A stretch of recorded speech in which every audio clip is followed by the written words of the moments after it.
नमस्कार, मैं सुहानी सिंह। स्वागत है आपका आगाज टाइम में। वक्त हो चुका है मॉर्निंग आगाज का। चलिए नजर डालते हैं खास खबर पर। पीलीभीत में चोरों के हौसले एक बार फिर से बुलंद नजर आए। इंडियन ओवरसीज बैंक के सामने खड़ी एक बाइक को युवक दिन दहाड़े चोरी कर ले गया। पूरी वारदात सीसीटीवी कैमरे में कैद हो गई। मामले की तहरीर पुलिस को दे दी है, लेकिन अब तक किसी तरह की कार्रवाई नहीं हुई है। चोर बेखौफ हैं और पुलिस की लापरवाही पर सवाल खड़े हो रहे हैं।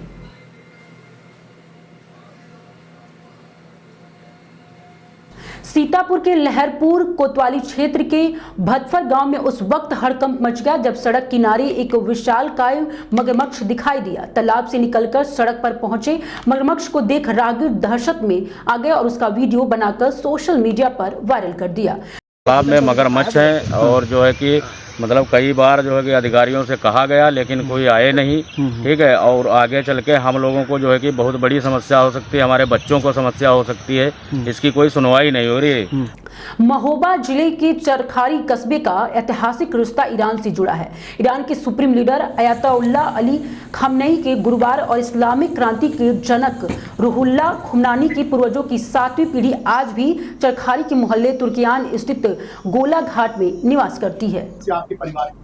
हमारे परिवार के ईरान से ये रिश्ते हैं कि हमारी 7वीं पुश्त के दादा सन 1830 में, जिनका नाम अहमद हुसैन मूसवी था, हिंदी, जो अपने नाम के आगे हिंदी हिंदुस्तान की मोहब्बत की वजह से लगाते थे, वो यहाँ से ईरान चले गए थे ज़ियारत के लिए। फिर वो वहीं पे आबाद हो गए और उनके जो पोते हुए सैयद अली रूहुल्लाह खुमैनी साहब, जिन्होंने ईरान को आज़ाद करवाया था, जो वहाँ का तानाशाह राजा था। सोनभद्र से देश भर में पहली बार नव्या योजना का शुभारंभ किया गया। केंद्रीय राज्य मंत्री जयंत चौधरी और महिला बाल विकास राज्य मंत्री सावित्री ठाकुर ने इस महत्वाकांक्षी योजना की शुरुआत की। योजना का उद्देश्य 16 से 18 वर्ष की ग्रामीण और कमजोर वर्ग की 10वीं पास किशोरियों के आत्मनिर्भर बनाना है। उत्तर प्रदेश के मिर्जापुर जनपद में वरिष्ठ पुलिस अधीक्षक सोमेन वर्मा ने थाना कोतवाली देहात क्षेत्र के बरकच्छ पहाड़ी और आसपास के इलाकों में अवांछित गतिविधियों और तस्करी पर लगाम लगाने के लिए भारी पुलिस बल के साथ सघन कॉम्बिंग ऑपरेशन चलाया। सुरक्षा व्यवस्था को मजबूत बनाए रखने का उद्देश्य से अधिकारियों को आवश्यक दिशा निर्देश भी दिए। इस दौरान अपर पुलिस अधीक्षक ऑपरेशन और क्षेत्राधिकारी सदर समेत कई पुलिस अधिकारी एवं कर्मचारी भी मौजूद रहे। महोबा में पुरानी पेंशन योजना की बहाली सहित 12 सूत्रीय मांगों को लेकर राज्य कर्मचारी संयुक्त परिषद के बैनर तले कर्मचारियों और शिक्षकों ने कलेक्टर परिसर में जोरदार प्रदर्शन किया। सत्याग्रह और भूख हड़ताल के जरिए अपनी आवाज बुलंद करते हुए उन्होंने सरकार की वादा खिलाफी पर नाराजगी जताई। मामला हमारा जो सरकार कर्मचारियों के हितों की उपेक्षा करते हुए हम लोगों को बिल्कुल परेशान कर रही है, उसके विरोध में जो पूर्व में हम दे चुके हैं उसी का स्मरण पत्र सरकार को दिया गया है कि तत्काल उन पर कार्रवाइयां करते हुए हमारी सारी समस्याएं निपटाएं। सोनभद्र में एसओजी के शाहगंज पुलिस और संयुक्त टीम को बड़ी सफलता मिली है। जी हां, मराची गांव में अमरनाथ यादव की गोली मारकर हत्या करने वाले 3 शातिर अपराधियों को गिरफ्तार किया गया है। आरोपियों को कब्जे से एक तमचा और मोटरसाइकिल भी बरामद की गई है। ये है दिनांक 17/18 की रात के करीब 12:30 बजे थाना क्षेत्र शाहगंज के ग्राम मराची में एक हत्या हुई।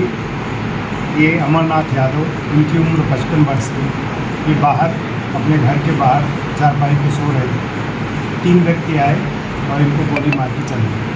जो मुकदमा कायम हुआ। शाहजहांपुर के मदानापुर थाना क्षेत्र के रामनगर मोहल्ले में मामूली विवाद के बाद गांव के दबंगों ने युवक अनिल कुमार को गोली मार दी। गोली उसके कंधे में लगी और हालत नाजुक बनी हुई है। अनिल बदायूं का रहने वाला है और पिछले 2 महीनों से अपने मामा के घर रह रहा था। घटना के वक्त वह मंदिर पर सो रहा था। वारदात को अंजाम देने के बाद आरोपी कुंवरपाल, रामेश्वर, मनीराम, राहुल, राजा और पवन मौके से फरार हो गए हैं। फिलहाल अनिल का इलाज मेडिकल कॉलेज में चल रहा है और पुलिस दबंगों की तलाश में जुटी हुई है। अनिल के साथ ऐसी घटना हुई, हम लेटरिन कर रहे थे तो वहाँ पर फायर की आवाज़ आई। मेरे हाथ में टार्च थी तो मैंने टार्च लगा कर देखी तो कुंवरपाल, मनीराम, कुंवरपाल, अरविंद, राहुल और राम सिंह, राजा और पवन, अरविंद, 6-7 लोग थे और 6 लोग अनजाने थे, उन्हें पहचान नहीं पाया। उनकी भाषा कुछ कबड़ी थी। पत्नी मनीराम ने फोन पर नहीं कि मार दो गोली मार दो, तो मनी राम ने 7 लोगों ने कहा, उन्होंने मनी राम ने।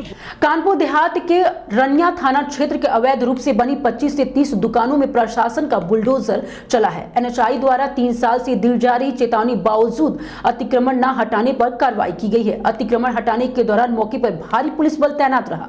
ये पूरी कार्रवाई अकबरपुर तहसील क्षेत्र के अंतर्गत की गई है, जहां लंबे समय से अवैध कब्जा बना हुआ था।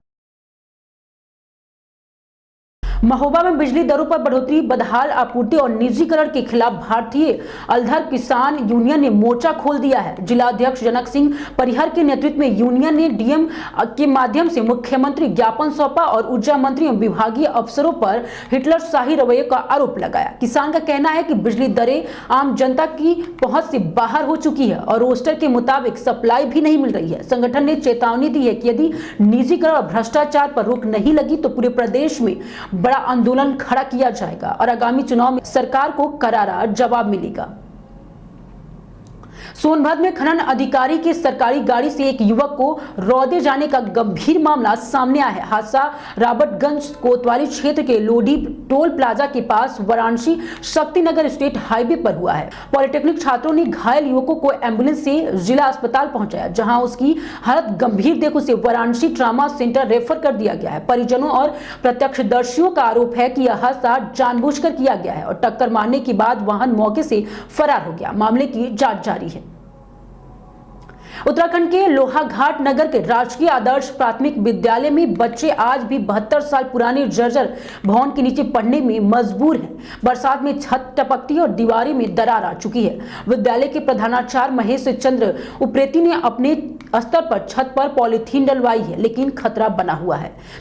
एसएमएनसी बैठक में अभिभावकों ने सरकार और शिक्षा विभाग की ओर से लापरवाही पर नाराजगी जताई और नए भवन की मांग की। अभिभावकों ने चेतावनी दी है कि अगर बच्चे के साथ कोई हादसा हुआ तो जिम्मेदार प्रशासन और शिक्षा विभाग होगा।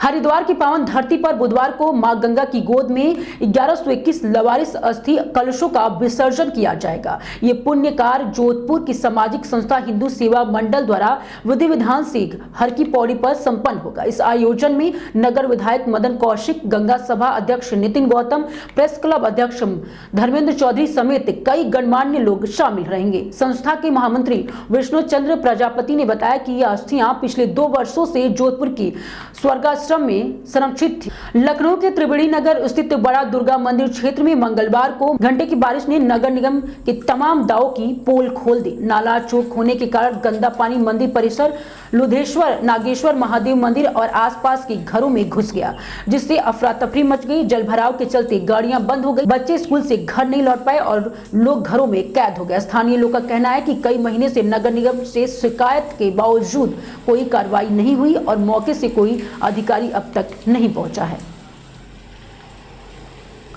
लखनऊ में स्वामी विवेकानंद युवा सशक्तिकरण योजना के तहत छात्रों को टैबलेट और स्मार्टफोन वितरण की प्रगति समीक्षा के लिए जिलाधिकारी विशाख जी की अध्यक्षता में महत्वपूर्ण बैठक आयोजित हुई।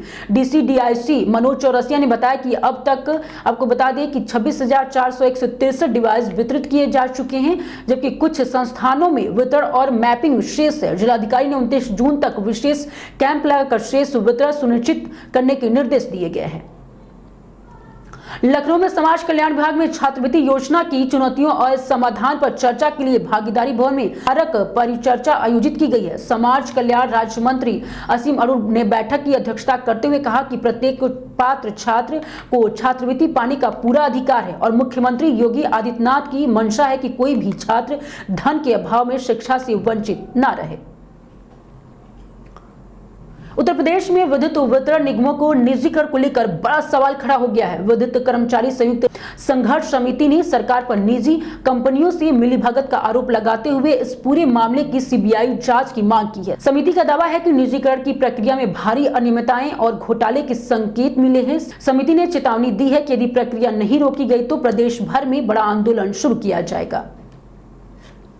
लखनऊ से बड़ी खबर सामने आ रही है। इंदिरा भवन स्थित आयोग कार्यालय में अध्यक्ष राजेश वर्मा ने जन सुनवाई कर 25 शिकायतों पर त्वरित निस्तारण के निर्देश दिए हैं। जाति प्रमाण पत्र में संशोधन को लेकर अधिकारियों के साथ अहम बैठक हुई।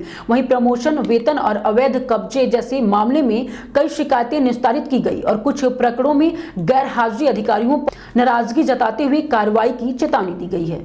उत्तर प्रदेश के मत्स्य मंत्री डॉक्टर संजय कुमार निषाद ने बुलंदशहर दौरे पर अधिकारियों को साफ चेतावनी दी कि मछुआ समाज में अधिकारों से कोई समझौता नहीं होगा। राजस्व संहिता 2016 का अक्षरशः पालन एवं करने पर शिकारपुर के उप जिलाधिकारी को कड़ी फटकार भी लगाई। मंत्री ने कहा कि यदि मछुआ समाज में भेदभाव हुआ तो जिम्मेदार अधिकारियों को पद से हटाने तक की कार्रवाई की जाएगी। डॉक्टर निषाद ने साफ किया कि प्रभु श्री राम और महाराज निषाद राज की जयकारे गूंजती रहेंगी। किसी को ऐतराज है तो अपनी सोच बदलनी होगी। लखनऊ में मुहर्रम को लेकर शांति व्यवस्था बनाए रखने के लिए joint police commissioner Bablu Kumar ने मौलानाओं को धर्मगुरुओं के साथ अहम बैठक की। बैठक में DCP west Vishwajit Srivastava, ADCP west और एसपी चौक भी मौजूद रहे। पुलिस अधिकारियों ने मुहर्रम को सौहार्दपूर्ण और शांतिपूर्ण ढंग से मनाने की अपील की। धर्मगुरुओं ने भी प्रशासन को पूरा सहयोग देने का भरोसा दिलाया। लखनऊ नगर निगम के अवैध अतिक्रमण के खिलाफ सख्त रुख अपनाते हुए जोन 5, 6 और 7 में बड़ा अभियान चलाया गया। सड़क, नालों और सार्वजनिक स्थानों से सैकड़ों ठेले, गुमटी और काउंटर हटाए गए। कार्रवाई के दौरान सामग्री जब्त की गई और अतिक्रमणकारियों से जुर्माना भी वसूला गया। नगर आयुक्त गौरव कुमार के निर्देश पर चले इस अभियान में स्थानीय पुलिस और नगर निगम की टीमों से मिलकर हिस्सा लिया गया। निगम ने साफ किया कि भविष्य में भी ऐसे अतिक्रमण पर कठोर कार्रवाई जारी रहेगी। लखनऊ में भिक्षावृत्ति से बच्चों को मुक्त कराने के अभियान के तहत जिलाधिकारी विशाख जी ने चिन्हट के 2 प्राथमिक विद्यालयों का निरीक्षण किया। निरीक्षण में अब तक 27 बच्चों के दाखिले की पुष्टि हुई है, जिनमें 6 वर्ष से कम उम्र के बच्चों को आंगनबाड़ी में भेजने के निर्देश दिए गए हैं। लखनऊ में व्यापारी सुरक्षा प्रकोष्ठ की बैठक पुलिस लाइन सभागार में पुलिस उपाधीक्षक प्रशांत कुमार सिंह अध्यक्षता में संपन्न हुई। बैठक में व्यापारियों ने अवैध टैक्सी, टेम्पो स्टैंड की वसूली, व्यापारी पर हमले और ट्रैफिक जाम जैसे मुद्दे उठाए। हमीरपुर के राठ पनवाड़ी रोड पर एक युवक ने जानलेवा स्टंट करते हुए बाइक को लगभग 2 किलोमीटर तक खड़े होकर चलाया। इस खतरनाक करतब का वीडियो सोशल मीडिया पर तेजी से वायरल हो गया है। मामले की गंभीरता को देखते हुए पुलिस ने जांच शुरू कर दी है। घटना राठ कोतवाली क्षेत्र की बताई जा रही है। लखनऊ स्थित लोक निर्माण विभाग मुख्यालय में अब उत्तर प्रदेश सचिवालय प्रवेश नीति 2018 के तहत ही प्रवेश मिलेगा। मॉर्निंग आगाज में आज के लिए सिर्फ इतना ही। देखते रहिए आगाज टाइम।